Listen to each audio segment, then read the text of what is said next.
Boa noite. Tá acabando. Fala assim comigo. Mas o ano que vem tem mais. Para a glória de Deus, vamos ter igreja lotada, né? Sem isolamento, sem coronga e outras coisas que não me cabe citar em público. Irmãos, abre comigo rapidamente em Atos capítulo 1, Atos dos Apóstolos capítulo 1.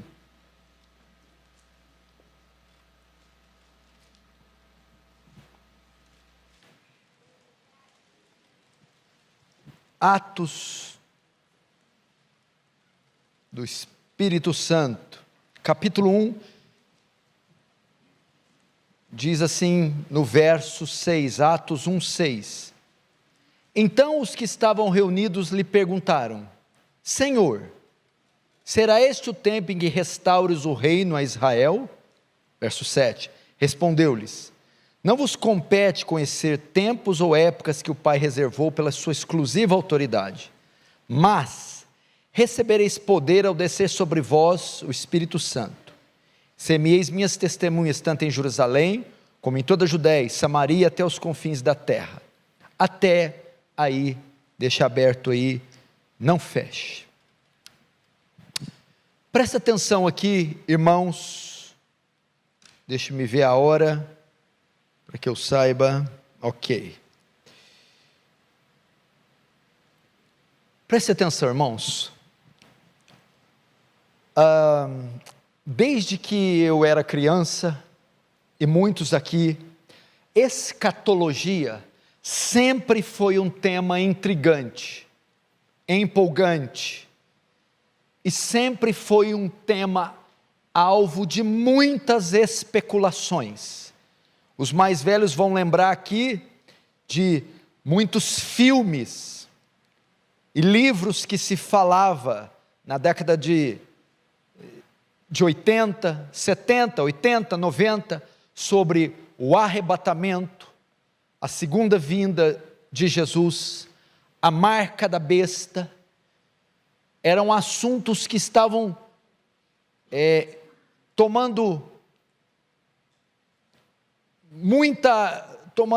as pautas das igrejas da época, assuntos que estavam em profunda evidência. Eu me lembro quando houve a guerra do Golfo, Saddam Hussein, muita gente via aquilo como um sinal da volta de Jesus. Aliás, foi assim durante toda a história da igreja. Talvez o tempo que mais se pensou isso foi na década de 40, com a ascensão do Terceiro Reich da Alemanha, nazista, com Adolf Hitler. Com certeza para os cristãos da Europa aquilo parecia ser um cumprimento apocalíptico. E desde as épocas de Jesus, as pessoas sempre ficaram atentas ou preocupadas, ou queriam saber com precisão quando é que o fim aconteceria, a consumação dos séculos. E agora no nosso último ano, nos nossos últimos meses, esse assunto voltou a estar percorrendo os corredores da igreja e da teologia mundial. Porque nós sabemos que a praga que tem assolado o mundo inteiro, por mais que haja toda sorte de fraudes, exageros, politização, por mais que haja tudo isso, esta situação ela é real, ela é verdadeira, ela está aí e ela tem causado um estrago em escala mundial, isso não se pode negar. Também não se pode negar que isso é um cumprimento apocalíptico e profético. Jesus não datou com precisão a consumação dos séculos, sua volta, o retorno, o fim, mas ele deixou sinais, que ao notarmos, saberíamos que ele estaria próximo.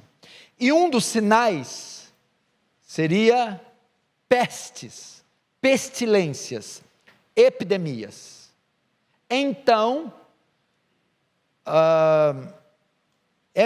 torna-se meio que óbvio as pessoas, em razão dessa situação ser traduzida como um sinal escatológico, pensarem no fim e esperarem o fim. Então, é o assunto que tem tomado o coração da maioria dos crentes no mundo inteiro. É o fim chegou, Jesus vai voltar, o arrebatamento vai acontecer, e especulações das mais diversas tomam o cenário cristão. É engraçado que desde o primeiro século, e desde os primeiros anos do primeiro século também foi uma dúvida. E foi uma dúvida, uma especulação, até entre o círculo mais fechado de discípulos de Cristo. Os discípulos aqui no verso 6 fazem a mesma pergunta que estamos fazendo agora. O fim chegou? É o tempo do fim? Porque veja só, o verso 6, então os que estavam reunidos lhe perguntaram: será esse o tempo em que restaura o reino? Essa palavra restaure o reino, esse texto aqui do verso 6, 7, 8, se você nunca usou para falar de escatologia, vocês podem usar.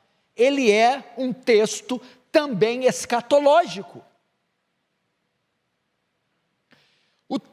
A palavra restaures, no grego é apokatistemi, que significa reordenar para o estado original, a restauração de todas as coisas, a implantação plena do reino.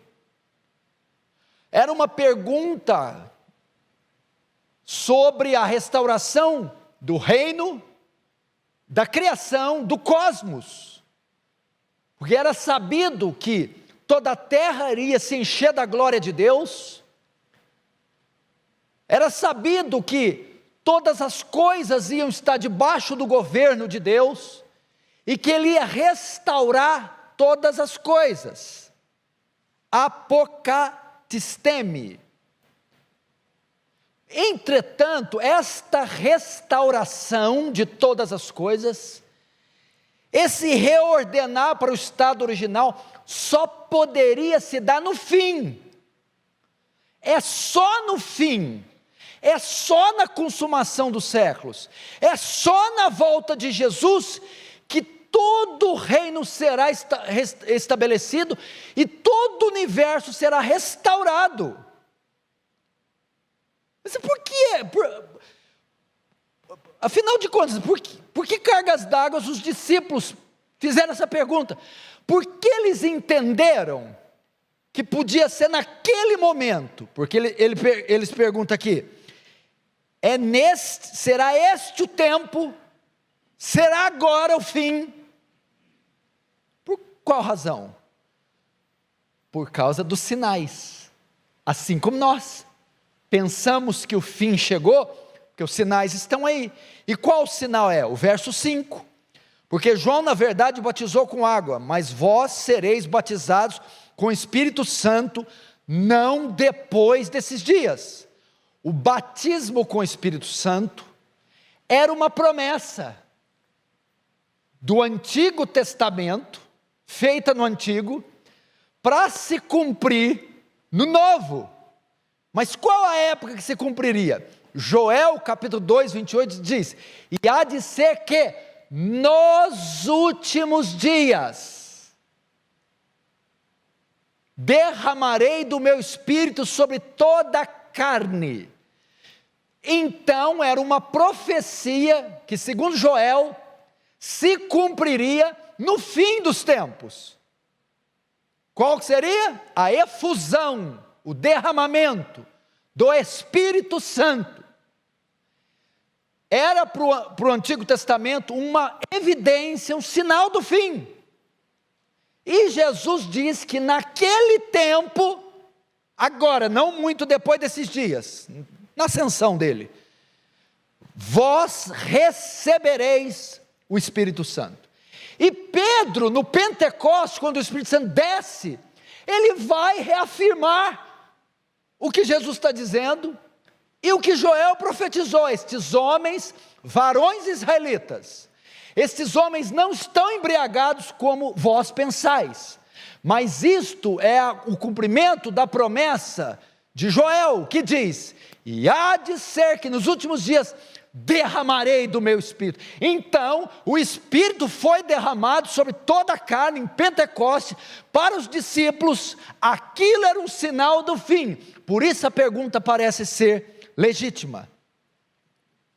Assim como nós, vendo esses sinais, Jesus volta agora. É agora que vai restaurar o reino. Apocatisteme. O que Jesus responde? Presta atenção. Jesus diz que o Pai reservou pela sua exclusiva autoridade esses tempos, ok?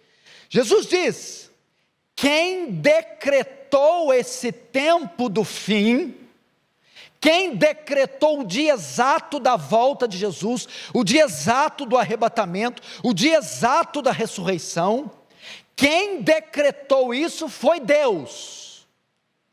Quando João vê em Apocalipse 5 o trono, ele vê um que estava sentado com um livro na mão e com selos, 7 selos. Aquele livro são os decretos divinos. A história do mundo está naquele livro. E os selos é a autoridade sobre aqueles decretos. E na mão de quem João vê aquele rolo, aquele livro? Na mão do que estava sentado. Ou seja, os tempos e as estações, o dia, a hora, o segundo, onde tudo se cumprirá, está nas mãos de Deus. Ele decretou. Então, por causa disso, eu aprendo a segunda coisa: o fim vai acontecer. Então nós temos aqui um sinal de certeza, não temos um sinal de proximidade. A Bíblia dá 2 sinais da volta de Jesus. Um sinal é de certeza, quando virmos o sinal, teremos certeza que Jesus volta. E outros sinais está na categoria de sinais de proximidade. Quando virmos, opa, esse sinal é um sinal que ele está próximo. Aqui é um sinal de certeza. Se é Deus quem decretou, leve o tempo que levar, vai acontecer. Gente, fica tranquilo, o mundo vai acabar. Não fica ansioso não, Jesus vai voltar. Está decretado, tenham certeza, vai haver segunda vinda, vai haver arrebatamento, vai haver consumação, vai haver novos céus, nova terra, trono do julgamento, lago de fogo, Jesus vai voltar. Por quê? Porque foi Deus quem decretou. Agora, olha aqui, Erival, Jesus desconcertou os discípulos.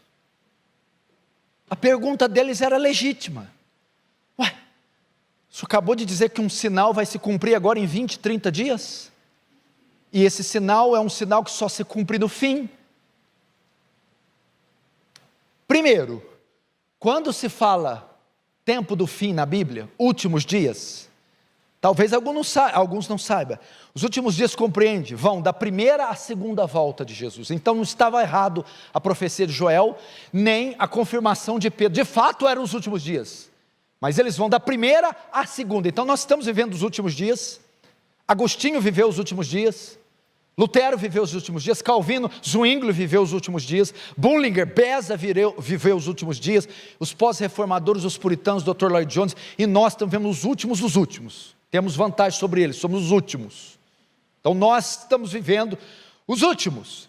Mas Jesus desconcerta ele ao dizer que não cabia a eles. Veja só, verso 7. Não vos compete conhecer, palavra grega gnosko. Da onde sai a palavra gnosis? Agnóstico. O que é o A? o alfa de negação, o não, sem, agnosis, sem conhecimento. Gnosis vem do verbo grego gnosko, que quer dizer conhecer. Jesus desconcerta ele, assim, não interessa. Olha que Jesus está falando com educação, ele não é como eu falo assim, não é da conta de vocês. Jesus diz, olha Pedrinho, Joãozinho, não compete filho, mexe com isso não. Mas na verdade, trazendo para o Ariovalvez aqui, ele disse assim, não é da conta de vocês, não cabe a vocês isso. Jesus desconcerta eles dizendo, eu não quero que meus apóstolos, meus discípulos, meus profetas, meus pastores, meus teólogos, minha igreja, fique me rastreando para saber quando se dará o fim. Jesus está aqui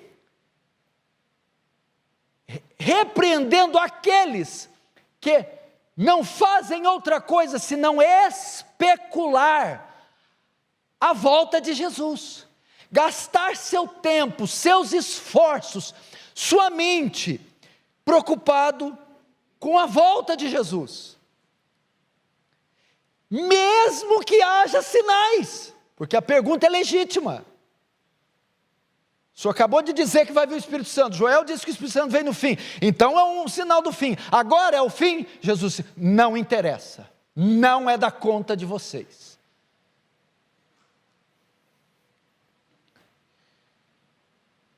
E aí, no verso 8, Jesus muda de assunto, mas recebereis poder. Mas o que é isso? Jesus muda de assunto. O que Jesus está querendo dizer aqui? Que nesse tempo do fim, mesmo com sinais evidentes, Ele não quer que a sua igreja fique presa nisso. A Israel, o relógio do tempo, olha lá, a figueira, ó as fossas da Mariana, ó o negócio que te secou, olha a batalha de Armagedon, ó o vale de Megido, olha isso, olha a reconstrução do templo, a mesquita de Omar, tem crente que não faz outra coisa. O dia inteiro rastreando. Eu conheci um homem que falou assim para mim, assim, ele falou, eu vou encontrar o anticristo. Eu vapo. Eu falei, eu quero encontrar Cristo. Mas esse homem falou com autoridade, que eu falei, deve ser ele. Tem pessoas que não fazem outra coisa, ficam mapeando. Tem pessoas pegando o carro, indo lá na rota 66, nos Estados Unidos, Texas, para ver se acha lá. A terra é plana, eu vou achar o centro dela. Outros estão procurando o anticristo, outros estão indo em Israel, falando, agora reconstrói o terceiro templo. Já construíram, está aqui do lado. Agora reconstrói. Você pode ver que não virou nada, reconstruiu, está aí, não adiantou nada. E vem até com o anticristo de brinde, né? Brasileiro. Eu com a minha língua não consigo. Desculpa, mas não dá. Quando é explícito não dá. Entendeu? Presta atenção. Jesus então diz, não compete vocês saberem. Olha que coisa tremenda. Não quero que vocês se gastem, empreguem os esforços nisso. Não quero que vocês busquem saber com precisão quando é a volta, quando vai voltar, fique buscando e montando um quebra-cabeças, pastor ou senhor, mas os sinais estão aí. Sim, eles estavam na época dos apóstolos, eles são legítimos, sim, também eram. Ainda assim, não compete saber, isso faz parte dos decretos divinos. Aí o que Jesus faz? Ele muda de assunto abruptamente e direciona os discípulos para aquilo que ele julgava mais importante. Olha só, recebereis poder ao descer sobre vós o Espírito Santo, e ser-me-eis minhas testemunhas. A palavra grega aqui é martus, da onde vem a palavra mártires. Jesus está dizendo, ao invés de se gastarem com essas especulações, ainda que a pandemia triplique o número de contagiados e de mortos, eu quero que ao invés disso, vocês sejam meus mártires. É isso que ele está dizendo. Eu quero que neste tempo do fim, ao invés de se preocupar com o fim, vocês saiam pelos 4 cantos da terra e sejam minhas testemunhas. Jesus está dizendo isso, na verdade o que ele está dizendo é, vão se preocupar em salvar almas, ganhar almas, essa é a ideia. E aqui, mártires, veja só, a palavra mártir, claro que na época não tinha a mesma força que tem hoje, mas a ideia é assim, em meu nome, vocês serão ungidos e sairão, para ser odiados pela mensagem que vocês portam, não serão bem-vindos pelo nome de quem vocês carregam, e vocês incomodarão muito com seu testemunho. É isso que quer dizer ser mártir, ser odiado pela mensagem que portamos, não serem bem-vindos pelo nome que carregamos, e essa mensagem incomodará muitos. A ideia aqui lembra de Acabe quando disse para Elias, és tu perturbador de Israel. O Senhor está dizendo, sejam perturbadores, proclamadores da verdade. E esse testemunho que Jesus chama eles darem, poderia causar a eles martírio emocional, martírio da sua reputação e até o martírio físico. Pastor Ricardo Gutierrez está ali. Sabe como eu conheci o pastor Ricardo Gutierrez? Nunca tinha ouvido falar daquele homem, não sabia que ele existia. Eu estava vendo uma pregação no YouTube de um pastor jovem, amigo meu. Aí esse pastor está citando algo da pregação e fala que ele tinha um herói. Muito, aí falou do Pelé. O Pelé fala tanta coisa, né? Pelé, Ayrton Senna e tal. Falando de herói, mas o meu herói é o pastor Ricardo Gutierrez. Na hora eu fui para o Google, quem que é esse homem? Jesus, superou Pelé e Ayrton Senna? Jeová, foi que eu fui procurar. E saber que o pastor Ricardo Gutierrez, ele trabalha com Médicos Sem Fronteiras, ele esteve no tsunami dias depois da tragédia, já foi para Afeganistão, Paquistão, Turquia, Istambul, só para lugar hostil ao Evangelho. E ele sabe do que eu vou falar agora. Nós, a igreja brasileira não tem mártires. A igreja brasileira conta com pigmeus espirituais, anões. Não há bravura nos crentes aqui, e o Senhor nos chamou para ser seus mártires, testemunhar nos 4 cantos, ainda que isso custe a nossa vida. Ao invés de entrarmos em especulações tolas, teológicas, acadêmicas, escatológicas, que não chegam a lugar nenhum, se gastem promovendo o Evangelho, se gastem indo além das fronteiras, se gastem aprendendo idiomas, missões transculturais. Bota uma mochila, vai para uma terra onde não há Evangelho, e lá finque a bandeira do Evangelho.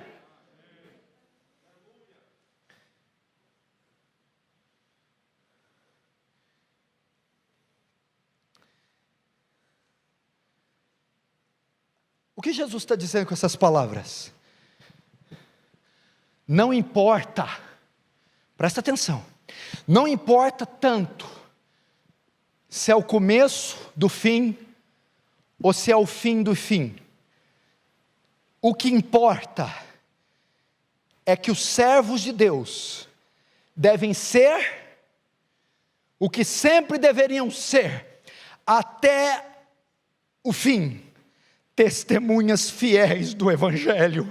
É isso que ele está dizendo. O que importa é que o que os crentes têm que, o que importa, o que eles devem se preocupar, é a mesma coisa que deveriam se preocupar os crentes do primeiro século, do segundo século, do terceiro século, do 15º século, do 20º século, do 21º século, serem testemunhas. O Senhor está dizendo, quando eu voltar, o que eu quero encontrar não é uma igreja correndo atrás de profecias, mas um povo pregando o Evangelho, um povo testemunhando do Evangelho.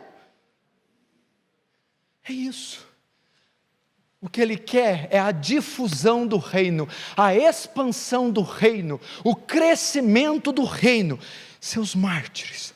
Agora, o que isso tem a ver com o tema? Presta atenção.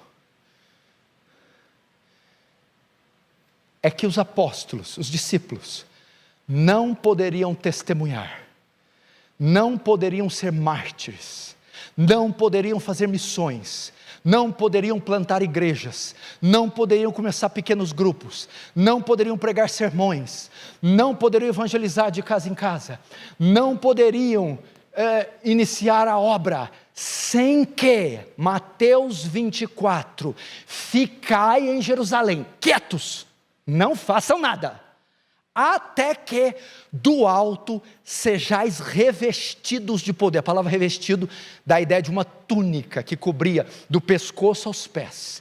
Enquanto a túnica de poder, enquanto vocês não forem vestidos de poder, não saiam para fazer a obra.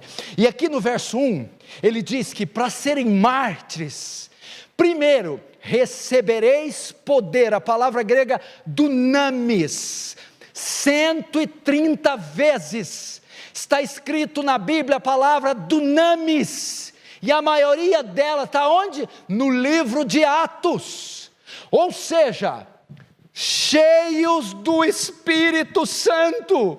Então Jesus está dizendo, nesse tempo apocalíptico, onde há uma pestilência, cumprimento apocalíptico, que evidencia o fim, não corram atrás disso, não se gastem nisso, mas em vez disso, vão ser meus mártires, minhas testemunhas, preguem o Evangelho, façam o reino avançar, mas para que vocês sejam mártires, antes vocês têm que ser homens e mulheres cheios do Espírito Santo. Você quer ver uma prova disso? Já no comecinho, ali ó, está juntinho. Estevão foi um mártir, o primeiro mártir da igreja, você conhece, a tradição diz que era um jovem. Ele foi um mártir, foi apedrejado, viu os céus abertos, o Filho do Homem levantado, e ele disse, Senhor, recebe o meu espírito. Foi um mártir. O que Estevão fez? Estevão dava com poder testemunho da ressurreição. Ele falou perante o Sinédrio com tal poder e autoridade que ninguém podia contradizer o que Estevão fazia. Então pregava com autoridade, e a autoridade essa irrefutável. A Bíblia também diz que fazia sinais. Estevão, um homem marcado por prodígios. Então foi um evangelista, um pregador, um profeta. Um curto período de vida ele causou uma arruaça. Ele testemunhou, ele pregou e ele foi um mártir. Mas antes disso, Estevão era um dos 7 diáconos de Atos 6.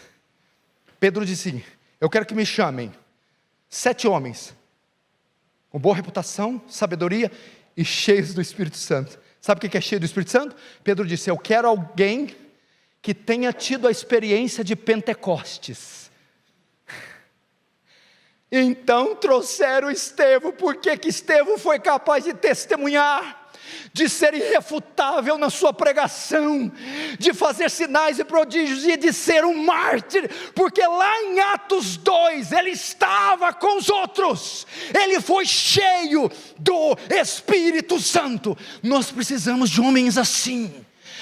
Se Deus levantasse homens assim, irmão, homens para transpor as fronteiras, e nas favelas, nos valados, nos bairros, nas periferias, e até nos confins da terra. Mas eles precisam ser cheios do Espírito Santo. Vi um pastor pregando certa feita, ele disse: por que não evangelizamos? Falta de estímulo. Não. Por que não fazemos missões? Falta de contribuição. Ele disse: não. Por que nós não crescemos? Falta de estudo. Ele: não. Por que não avançamos com o reino? Falta de estratégia. Ele disse: não. Aí a hora que não se cansar de falar, por que então que nós não crescemos? Ele: porque nós não somos cheios do Espírito Santo. É o Espírito Santo que nos dá capacidade para testemunhar. E agora vamos ver o alcance que o Espírito Santo dá. Veja só, Jesus está dizendo para eles: vocês vão receber tamanho poder, tamanha autoridade, tamanha graça, tamanho conhecimento, tamanha unção, que ninguém poderá resistir vocês, para que vocês tenham um único propósito: serem minhas testemunhas. Agora vamos ver a abrangência desse testemunho.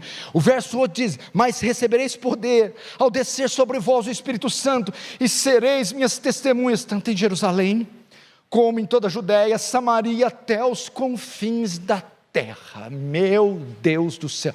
Vem cá, você é meio parecido comigo. Você queria estar aqui no 8, não é de quietinho, nem se fosse atrás de uma árvore, só ouvindo isso aí? Meu Deus do céu. Meu Deus do céu. Irmãos, veja só, o poder do Espírito Santo quando vem sobre... Eu não estou dizendo aqui que nós devemos ter o Espírito Santo, por favor. Todo crente já é selado com o Espírito Santo, batizado com o Espírito Santo, todo salvo, ok?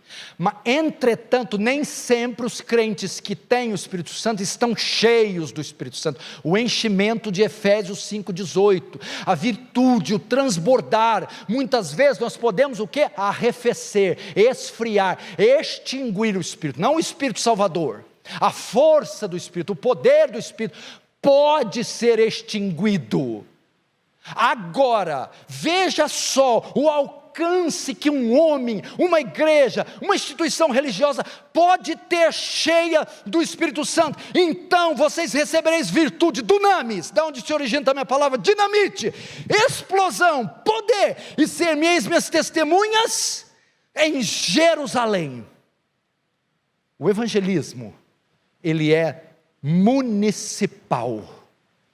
Você tem poder, meu irmão, e graça para testemunhar na cidade onde você mora. Um homem cheio do Espírito Santo começa em Jerusalém, na sua família, entre os seus entes queridos, no seu bairro, na sua cidade. O Espírito Santo dá poder para que eu testemunhe de forma municipal. Será que você tem coragem de falar como John Knox? Mas pode falar numa escala menor. Qual que é o nome da cidade? Dá as almas da minha cidade, senão eu morro. Eu quero ser um mártir na minha cidade, uma fiel testemunha, mas para isso você tem que ser cheio do Espírito Santo.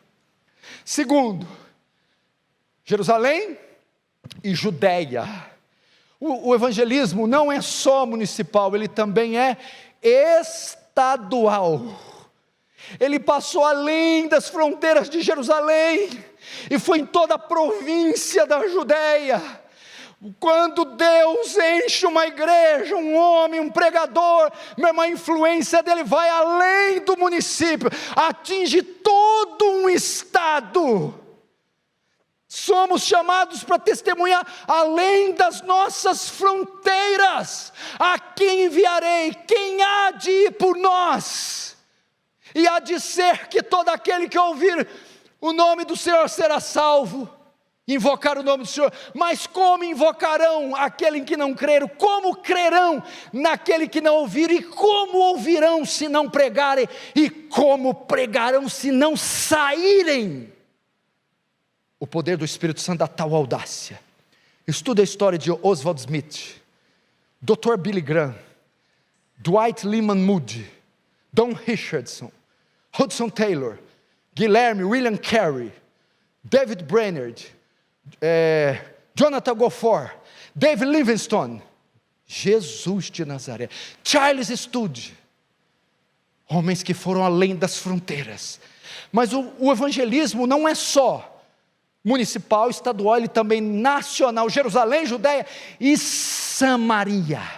Vá para outras nações, vá além, vá para uma região do tamanho de um país. Meu irmão, nós temos obrigação de influenciar o Brasil. Meu irmão, a maior instituição que está posta no Brasil é a Igreja do Deus Vivo. É ela que tem poder de ligar e desligar. Ela que é a embaixada de Deus na terra. Aqui estão os embaixadores de Deus na terra. É através dela que a multiforme sabedoria de Deus é reconhecida entre principados e potestades. Mas como isso é possível? Cheios do Espírito Santo. Meu irmão, quando você não está cheio do Espírito Santo, você não consegue evangelizar nem a empregada. Você não consegue evangelizar nem o cachorro pulguento. Você tem vergonha, timidez, se sente fraco, não tem inspiração, você não tem coragem, você não tem audácia. Precisamos ser uma igreja cheia do Espírito Santo, para que a nossa cidade, para que nosso estado, para que nossa nação sinta o peso. Qual a relevância da igreja brasileira para o Brasil? Principalmente essa visível, essa midiática, essas grandonas, pelo amor de Deus, onde vamos ter homens ousados e profetas e mulheres de Deus, que proclamem destemidamente a fé em Jesus, e não cedam 1 milímetro de espaço para o inimigo. Charles Studd diz: Deus teve um filho só, e fez dele um missionário. Oswald Smith disse: se você está aqui na conferência que ele pregava, e diz cristão, mas não se interessa por evangelismo e missões, tem uma grande probabilidade de você nunca ter nascido de novo ainda. Missões é o assunto mais empolgante da Escritura. Almas é o assunto mais empolgante da Escritura. Muita coisa do que Deus faz através de missões. Lembra quando ele está passando na coleteria de impostos e viu um homem, Mateus 9,9, Mateus, e ele disse: segue-me, segue-me. O original diz que imediatamente o seguiu. Meu Deus do céu, precisamos de gente assim.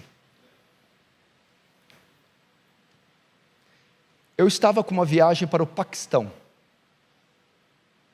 para evangelizar e entrar lá. Tínhamos combinado até de ir com o Dr. Ricardo para o Afeganistão. É o primeiro ou segundo país mais fechado para o evangelho, acho que só perde para a Coreia. Está ali, entre os 10 mais difíceis, por causa de questões financeiras e burocráticas. Porque, Senhor, se esta porta está sendo aberta,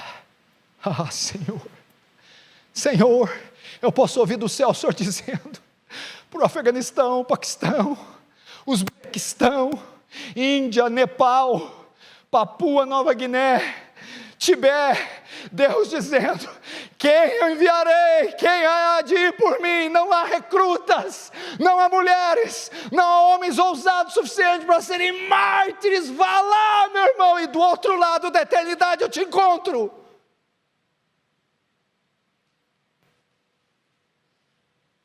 Ou na Cracolândia, ou no seu bairro, ou na sua universidade, ou na sua escola. Mas o evangelismo, ele é nacional, municipal, estadual. O evangelismo é nacional. E aí Jesus usa até os confins da terra. O evangelismo vai além das fronteiras raciais, culturais. Agora o evangelismo se transforma em missões. Até na ilha da Groenlândia, até na Sibéria, até, meu irmão, nos lugares mais remotos. Você acha que uma pessoa que não é cheia do Espírito Santo vai fazer um negócio desse? Ela vai querer evangelizar na Escócia, Dinamarca, Noruega, ainda que não tem problema nenhum, precisa de missões tanto quanto, claro. É duro o evangelho, é escasso o evangelho, é pós-cristão, é horroroso. Mas uma pessoa com tal ousadia para ser mártir, precisa ser cheia do Espírito Santo. Todos os apóstolos, com exceção de João, foram martirizados. Todos eles cumpriram Atos 1:8, Mateus, Pedro crucificado de cabeça para baixo, Paulo decapitado, Tiago morto por Herodes, e foram todos mártires. Que coisa gloriosa! Diante disso, o que é que nós devemos fazer? Buscar o Espírito Santo. Meu irmão, São Paulo está para ver o que pode acontecer com uma igreja poderosa, ousada, uma igreja valente, intrépida, cheia, transbordando do Espírito Santo. Nós não vamos ouvir mais esses títulos de Brasil, terra de pigmeus espirituais, terra onde não há mártires. Não, irmãos, nós iremos sim. Nós honraremos o nosso Senhor, nós bateremos continência para Ele e diremos: quais são as suas ordens? Onde me enviares, eu irei. O que pedires para falar, falareis. Mas nós vamos buscar o poder do Espírito Santo. É isso que eu e você precisamos. Dr. Martin Lloyd Jones diz que o Espírito Santo, o avivamento, faz em 5 minutos o que estamos tentando em 10 anos. Abre portas onde você nem sonha, convence o coração dos mais duros, muda leis, estações e reis, faz um ribuliço. Meu irmão, quem manda nessa espelunca aqui é o Senhor, não são os poderosos, não são os Rockefeller, ou seja lá quem que é dito aí como os poderosos. Quem manda nesse universo e nessa terra é o Senhor Deus, e a porta que Ele abre ninguém fecha, e a que Ele fecha ninguém abre.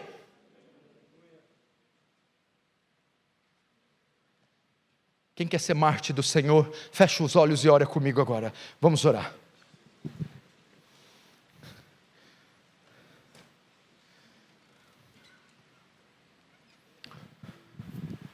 Fale com Deus agora. Fale com Deus sobre escatologia. Fala: Senhor, perdoa-me perder tanto tempo com isso, ao invés de estar testemunhando. Não me compete saber com precisão essas coisas. Não me compete me gastar nisso. Oh Deus, porque o Pai revelou pelo seu próprio poder, quando vai restaurar todas as coisas e retornar. Não obstante, Tu queres que eu seja um mártir. Tu queres que eu testemunhe, Senhor, em Jerusalém, Judeia, Samaria, até os confins da terra, que eu me gaste, e até que eu arrisque a minha vida pregando o Evangelho. É isso que o Senhor sempre quis desde o primeiro século, o avanço do reino, a pregação do Evangelho, o testemunho com o poder da ressurreição de Cristo. Deus, mas para isso, para ser um mártir, eu preciso ser cheio do Espírito Santo. Vamos orar, meu irmão, vamos orar agora. Peça a Deus, peça a Deus, vamos orar, vamos falar com Deus. Peça, irmão, fala: Senhor, eu estou seco, eu estou vazio, eu estou indiferente, eu sou um homem incrédulo, eu não tenho essa audácia, essa ousadia, essa coragem, esse amor pelas almas, pelas nações, mas hoje muda isso, hoje imprime isso no meu coração. Ora, irmãos, o que Deus não pode fazer com você, o que Deus não pode fazer com esse povo que me assiste. Ore,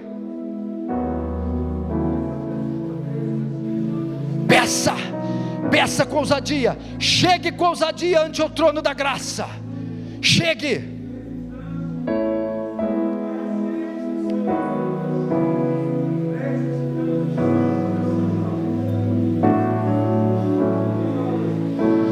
Bíblia diz que enquanto oravam, estremeceu o local e todos foram cheios do Espírito Santo. Quer ser cheio do Espírito Santo? Ore. Essa é a maneira bíblica. Ore. Não seja tímido.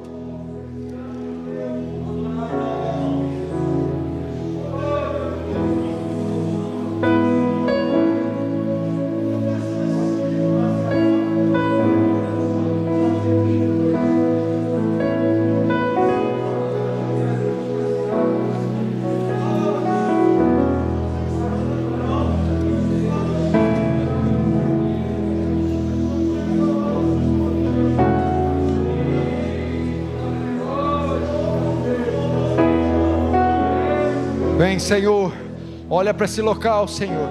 Quanto esforço para fazer esse congresso, quanto empenho, articulação, estratégia, quanta dificuldade de lidar com a pandemia, Senhor. Honra esse esforço, honra a presença desses irmãos que insistiram em estar aqui até agora.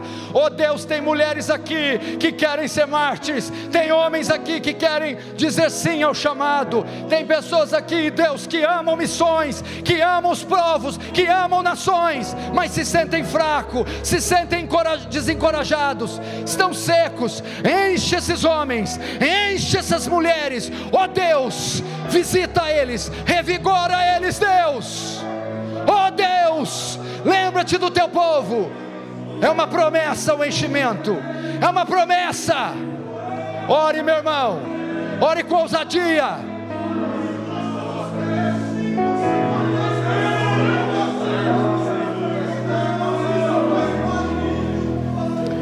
Oh Espírito Santo, enche o teu povo, enche o teu povo, Senhor.